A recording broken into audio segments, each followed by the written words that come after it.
So, ayun, i-rate natin siya. Ba't i-rate mo? Wala akong pakialam, self. Bakit nagagalit ka na naman, self? Gusto ko lang explain bakit mo i-rate. O bakit? Ano ba sama doon? Patingin mo may karapatan ka na sabi-sabihan ako. Oo, dahil self kita. Imong gipukaw ang akong kasing-kasing. Di na ko itugot, ilugon pa pagdalain. Ikaw ra gang. Ikaw ra jud ang igugmaon ko. Ikaw ra, wala na'y lain pa. I love you so much. Storya mo yan eh, ikaw bida dyan. Sabi ko nga, kwento mo yan, dyan ka nalang gumaganda, edi go.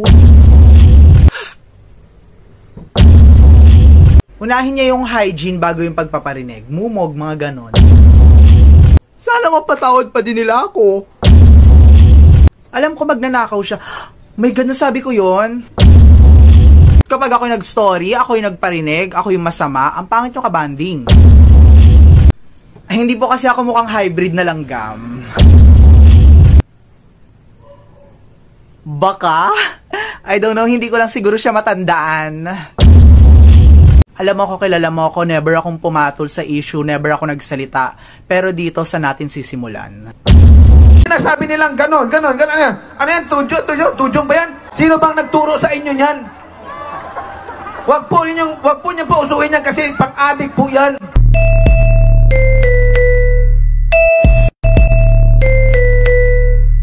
Joints parang mafia. Real talk lang to my man. Meron kang bars pero broke ka pa rin. Race cars at mga dope na women. Kung wala ka niyan, pwede mo namang kunin. Ma'am, kailan po graduation? Bakit? Manunod ka? Magandang umaga manlalakbay. Do you want pandesal? Or kaya naman ang pandesal ko? Charot! Sorry pagiging makalat ko Pero if you need more nga pala, you can just tell me baby girl. My vision is too big nga pala. Because my heart is too big for you. Ito na ang 5 senses ko. Meron na akong sense of smell. Common sense na lang yung wala.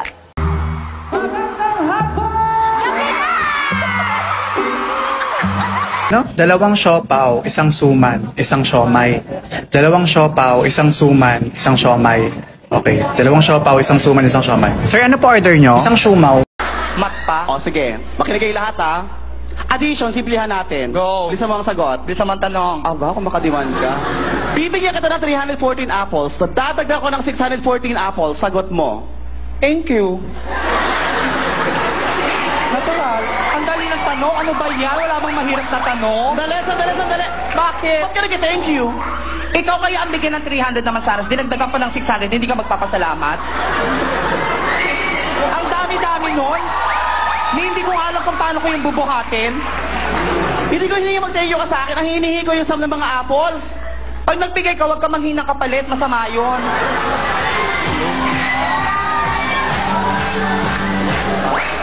Tapos sasabihin mo, honor student ka? Honor talaga ako. Ako, ang cheap ng school mo. Pangmayaman ng school ko. Cheap. Elementary exclusive school. High school exclusive school. Exclusive. Ano pangalan ng exclusive school na yan? Exclusive elementary school. Sino mas close sa'yo? Si Julia, si Daniel?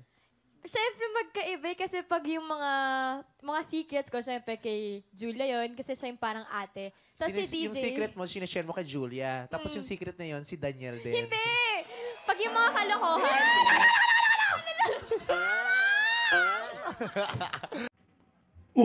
So pupunta? Diyan lang tol, SM North. Meet up namin yung girlfriend ko. May girlfriend ka ba? Meron. Anong pangalan? Si Cindy, yung kinikwento ko sa'yo. Yung pinapaloadan ko lagi. Ilan po na kayo? Mansari namin ngayon 3 months. 3 months na kami.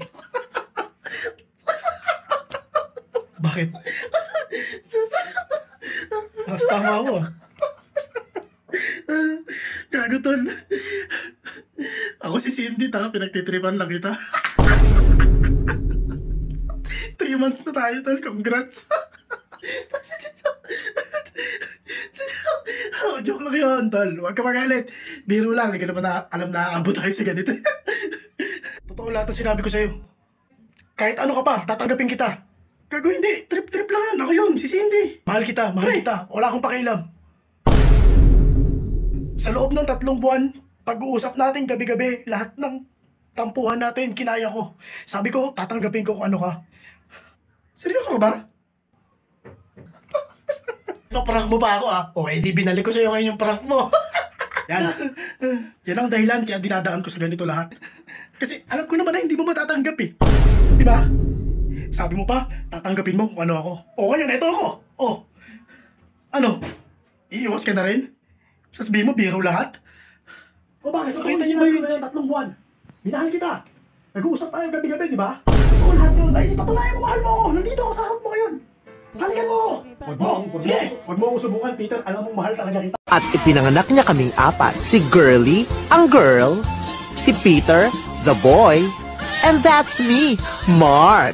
Ganda At si Panying, that's my tomboy. Asan ako? Ba't nandito ka? Hindi ko alam. Ikaw ba't nandito ka? Kinidnap ko kayo. Sa lahat ng pwedeng kasama sa kidnap, ikaw pa talaga. Hindi ka pa nasanay. Lagi mo naman akong dinadamay sa mga kamalasan mo sa buhay Bigay niyo sa akin mga gamit niyo. Ay kuya, ito po wallet ko Pasensya ka na kuya, yan lang kaya kong ibigay Sabihin mo lang kung may pagkukulang, kaya ko namang gawa ng paraan. Huwag mo lang hanapin sa iba. Ito po bag ko kuya Marami pong laman yan. Sobrang pagdududa tsaka pagseselos ng isa dyan. Problema ng dalawa. Akin ang cellphone nyo. Ito po kuya. Kinidnap ko ang anak mong si Princess po. Princess. 1 milyon kapalit ng buhay niya. Ay naku, sabi ni Princess wala na raw halaga ang buhay niya. Simula nang naghiwalay sila ni Jobert. Sinabi mo yun? Princess, tumingin ka sa mga mata ko. Oo. Ba naman tong mga to, wala akong mapala sa inyo. Bakit mo ko niloko? Ilang beses ko na sinabi sa'yo, Princess, hindi nga kita niloko. Ay, sino yung babaeng kasama mo nung nakaraan? Kapatid ko yun, Princess. Sana sinabi mo may kapatid ka palang babae. Sorry din, di ko sinabi. Pwede ba bumaba na lang kayo dalawa? Tara bro, shabu-shabu tayo. Good item ba yan? Good item. Taas ba tama niyan? Tul, yung may sabaw. Yung may sabaw. May sabaw pala. Alam mo din naman yung nangyari sa asawa ni Malu, di ba? Huy. Ano yan? Ang aga-aga. Bakit? Sali ako. Makikimarites ka lang pala. Ito nga yung asawa ni Malu, natanggap sa Canada. At ang laki ng sweldo. At tapos? Ang swerte nila kasi magmakakapag-migrate sila sa Canada, buong family. At tapos? Yun na? Ang saya lang. Alam niyo ba yung chika about Maris? Okay, go. Di ba nililigawan siya ni David? Yung tapos? cute na IT. Sinagot niya na. I'm rooting for them. Yun na. Ang saya, diba? Wait nga, ako may chika. Wait lang. Go. Nakita ko yung boyfriend ni Esther. Esther Mendoza. Anong nangyari? May kasamang ibang babae sa trinoma. Oh my God, Fonz, ano ba yan? No, positive lang dapat. Bakit mo naman i-chismis yung mga personal na nangyayari sa kanila? May issue sila sa kanila na yun. Hindi mo gusto nilang pinag-uusapan natin yan? May issue mo kaya yung pagpiestahan namin. Hindi ba kaya nga tayo nagmamarites? Kasi gusto nating pabagsakin yung mga masasayang tao pagkatapos... What the hell do you think we would want Bakit namin gagawin yun? Kasi malungkot tayo sa sarili nating buhay. Utang na loob. Speak for yourself. Sorry, Fonz, masaya kami sa mga kanya-kanya naming buhay. May dalawa ko negosyong 50,000 a day ang kita. That's passive income. Lipat ako ng table. Oo, please. Umiinit ulo ko sa'yo. Ang tutulog-tulog na si Joshua pinatawag ni Kuya sa confession room. Sa mga nakalipas na linggo sa loob ng bahay, napansin ko na hindi ka sumusunod sa ilang patakaran, Joshua.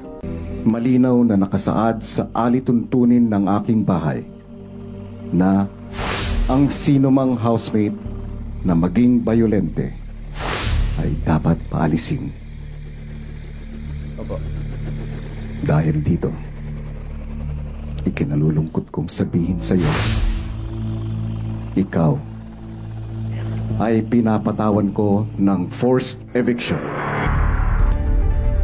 I'm sorry, Joshua. You have just been evicted from the Big Brother house.